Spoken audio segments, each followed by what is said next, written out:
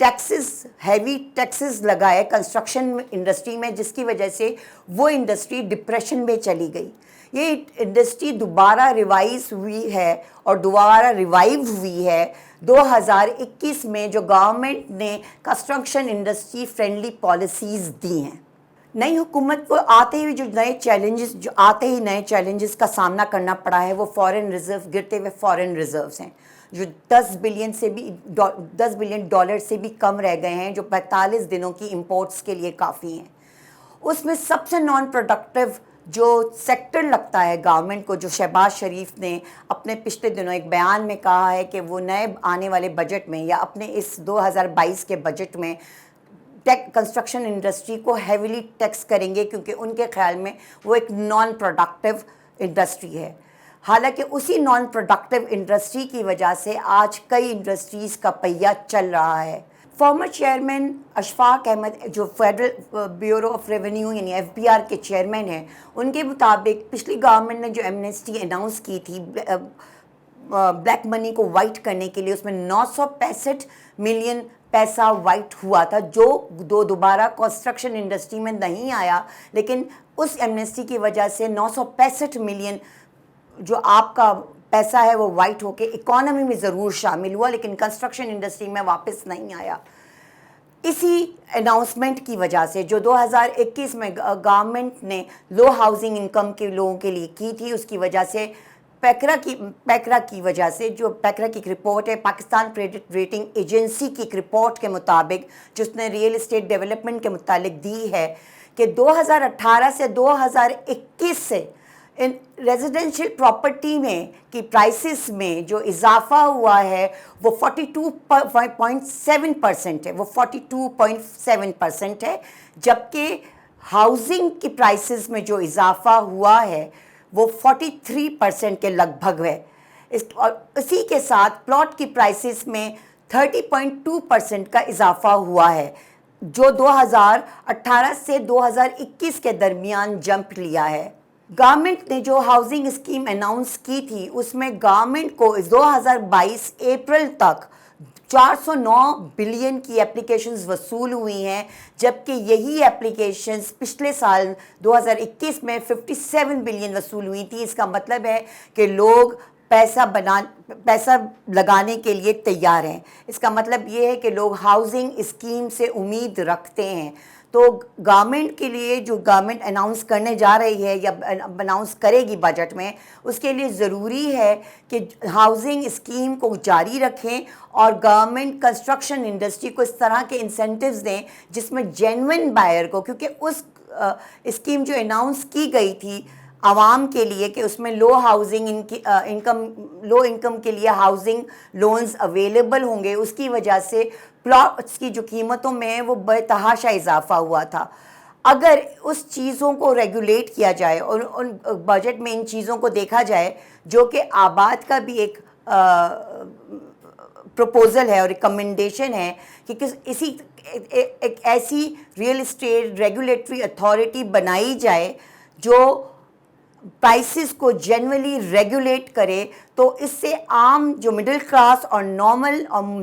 Low income class کے جو صارف ہے یا جو اپنے گھر بنانا میں انٹرسٹ رکھتے ہیں، ان کے لیے یہ مفید ثابت ہوگا. ورلڈ بینک کی 2008 کی ایک رپورٹ کے مطابق ایک یونٹ جو ایکسپینڈیچر کنسٹرکشن انڈسٹری میں کیا جاتا ہے وہ ایکچولی ملٹی پلائنگ ایفیکٹ رکھتا ہے، یعنی اس کا اثر ایک یونٹ کا نہیں ہوتا، 500 بڑھ کر ہوتا ہے، 5 ٹائمز بڑھ کر ہوتا ہے، کیونکہ وہ بہت ساری اور انڈسٹریز کو متاثر کر رہا ہوتا ہے. جبکہ پاکستان میں construction industry real estate development کو ایک نان پروڈکٹیو چیز سمجھی جاتی ہے، جو کہ ضروری ہے کہ ہمارے اکنامک پالیسی میکرز اس فریم ورک پہ کام کریں کہ یہ ایک بیکار یا نان پروڈکٹیو انڈسٹری نہیں ہے. اس کے ساتھ بہت سی انڈسٹریز جڑی ہوئی ہیں اور اس کے ساتھ ڈیولپمنٹ جڑی ہیں. اس کی سب سے بڑی مثال ملیشیا ہے. جب ملیشیا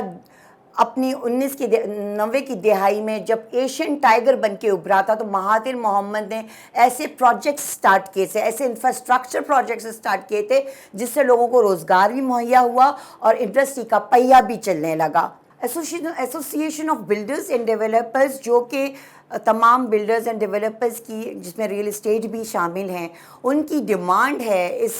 اس دفعہ جو پروپوزل آ رہا ہے اور ایک ریکمنڈیشن ہے کہ اسٹیل جو بارز جو اور ٹائلز جو باہر سے امپورٹ کی جاتی ہیں اس پر ریگولیٹری ڈیوٹی کو ختم کیا جائے. وہ ریگولیٹری ڈیوٹی 2016-17 میں اس لیے لگائی گئی تھی کہ $600 پر ٹن سے پرائز گر کے اسٹیل بارز کی $225 پر ٹن ہو گئی تھی. تو لوکل مینوفیکچررز کو کمفرٹ کرنے کے لیے، پروٹیکٹ کرنے کے لیے یہ ریگولیٹری ڈیوٹی لگائی گئی تھی. لیکن اب اس وقت $750 پر ٹن چل رہا ہے اسٹیل بار پوری دنیا میں. تو یہ جو پروٹیکشن دی جا رہی ہے لوکل مینوفیکچررز کو، وہ انڈیو یعنی ایسی ہے جس کی ضرورت نہیں ہے. Pakistan real estate investment forum کے پریزیڈنٹ شعبان الہی اور آباد، ان سب کی ایک لوکل سجیشن ہے اور ایک ووکل سجیشن ہے کہ ایک ایسی regulatory authority, real estate regulatory authority کا قیام کیا جا سکے جس سے تمام ریئل اسٹیٹ اور ڈیولپرز کو ریگولیٹ کیا جائے. پریف کے پریزیڈنٹ شعبان الہی اور آباد کے مطابق نہ صرف ایک ریگولیٹری باڈی کا اہتمام کیا جائے اور قیام کیا جائے، ان کی یہ بھی ڈیمانڈ ہے کہ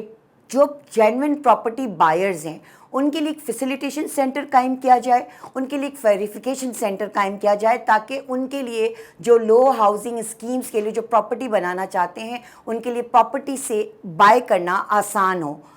کراچی ٹیکس بار ایسوسی ایشن کے مطابق ایف بی آر کے لیے ضروری ہے کہ پراپرٹی بائرز اور پراپرٹی ٹریڈرز کے لیے ایک الگ کلاس متعین کی جائے یا متعارف کی جائے تاکہ اس سے ان کی جو اوتھینٹسٹی ہے اس میں بھی اضافہ ہو اور ریونیو کا پیسہ بھی بڑھے. اس وقت اشد ضرورت ہے کہ economic policy makers construction industry کو ایک سیریس انڈسٹری لیں. پوری دنیا میں اس کا کنٹریبیوشن 7, 9, 11 اور 13% تک ہے جی ٹی پی کا. ہمارے یہاں 2.6% ہے جی ٹی پی گروتھ کا، وہ بھی اس وقت جب ہم کوئی ہاؤسنگ اسکیم ہم نے 2021 میں متعارف کروائی ہے اور ہم نے کنسٹرکشن انڈسٹریز کو ایک بلینکٹ ایمنسٹی دی ہے.